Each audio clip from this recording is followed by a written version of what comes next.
यार, जैसे आपके यहाँ जो टंकियां पानी की टंकी का निर्माण हुआ होगा, जिसके द्वारा घर घर में पाइपलाइन दी गई होगी, हर घर में नल की व्यवस्था की गई होगी।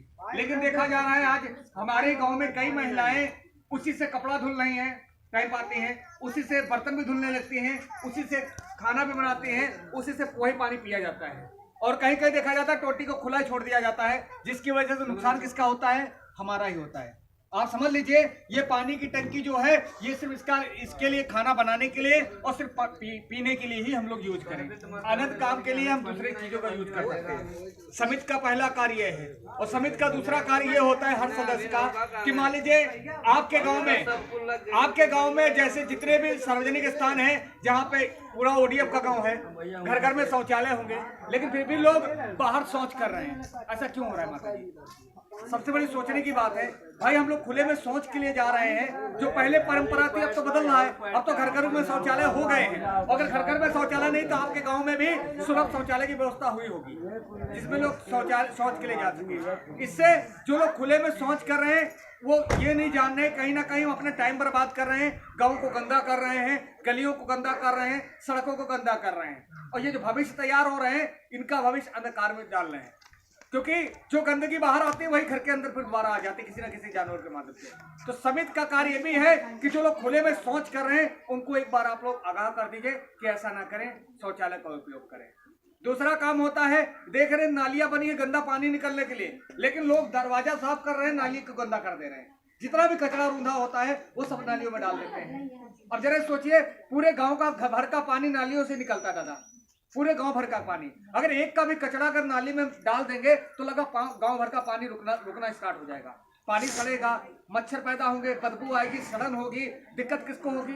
बहरी गांव को थोड़ी होगी, दिक्कत हम लोगों को होगी, जो आस पड़ोस के उनको ही होगी। तो अगर हम लोग अपना अपना कचरा अपनी अपनी जिम्मेदारी समझ ले तो शायद आपका पूरा धीरे धीरे आपका हर एक गली साफ सुथरी रहने लगी। अगर हम हर जगह सफाई नहीं कर सकते तो हर जगह हमें गंदगी करने का भी अधिकार नहीं है, ये हमारी जिम्मेदारी है। तो इसलिए कूड़ा कचरा जितना भी होता है उसको घरों में डस्टबिन रखिए, उसमें डाल के रखिए। तीसरी बात यहाँ पे बात करेंगे हम लोग व्यक्तिगत साफ सफाई की।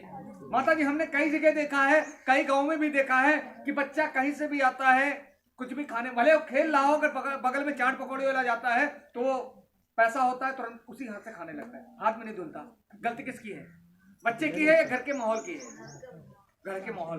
कारण यह है, जिस परिवार में बड़े की आदत होगी हाथ धुलने की, वहां के बच्चों की भी आदत पड़ जाएगी। तो इसलिए महिलाएं याद रखें, वो चाहे खाना बनाने जा रहे हैं, चाहे परोसने जा रहे हैं, चाहे खिलाने जा रहे हैं, बच्चों को गोद उठाने जा रहे हैं, सबसे पहले साबुन से अपने हाथ धुलिए और यही आदत बच्चों की भी डलवाइए। ये कोई कहने वाली बात नहीं है, सभी को पता है, ये सभी लोग जानते हैं कि हम लोगों को ये कितना जरूरी है। लेकिन बस छोटी सी बात है कि हम लोग छोटी छोटी बातों में ध्यान नहीं दे पाते। यही कारण है कि हमारे बच्चे भी ध्यान नहीं दे पाते। भाई जो बड़े बोएंगे तो वही बच्चे काटेंगे। आज परिवार में अगर बड़ा अगर गलती कर रहा है तो वहाँ के बच्चों क्या सीखेंगे? गलती सीखेंगे ना। तो हमारे परिवार में क्या हो रहा है, क्या नहीं हो रहा है, इसकी जिम्मेदारी हमारी है, क्योंकि हमसे ही सारी चीजें सीखनी है बच्चों को। अगर हम ही चीजें ध्यान नहीं देंगे तो बच्चे क्या तो बच्चे तो नहीं। और चौथी बात आती है भाई, सबसे बड़ी चीजें जो सार्वजनिक स्थान है, जैसे सुलभ शौचालय हो गया, सरकारी हैंडपंप हो गया, मंदिर हो गया, पंचायत भवन हो गया, हमारा स्कूल हो गया। पंचायत की जिम्मेदारी इतनी भी बनती है कि इन जगह पे कोई कहीं तनिक भी गंदगी ना करे। नलों पे देखा है, तमाम प्रकार की गंदगी नलों पे होती है, ठीक है। शौचालय बने हुए हैं, लोग गंदा करके पानी भी नहीं डालते, गंदा करके छोड़ के चले जाते हैं। ये सब जिम्मेदारी हमारी बनती। भाई हम इंसान हैं, अगर जानवर भी कहीं बैठता है तो उसको साफ सुथरा करके बैठता है। अगर कहीं गंदगी भी करता है, बिल्ली देखा ना, गंदगी करती ढक देती है। हम तो इंसान हैं, तो इसलिए कोशिश ये की कि जितना हम लोग साफ सफाई से रहेंगे, अच्छी आदतें सिखाएंगे, अच्छी आदतें रखेंगे, उतना हमारे बच्चे हमसे जो सीखेंगे वो अच्छा और उन्नति की ओर होगा, एक बदलाव की ओर होगा। भाई गांव का विकास होगा, बच्चों का विकास होगा, उनका शारीरिक मानसिक विकास होगा। तो समिति का उद्देश्य इतना ही है कि ज्यादा से ज्यादा अगर आपके पास आपके अगल बगल कोई ऐसा माहौल हो रहा है तो तुरंत उसको आप लोग टोक सकते हैं, ठीक है।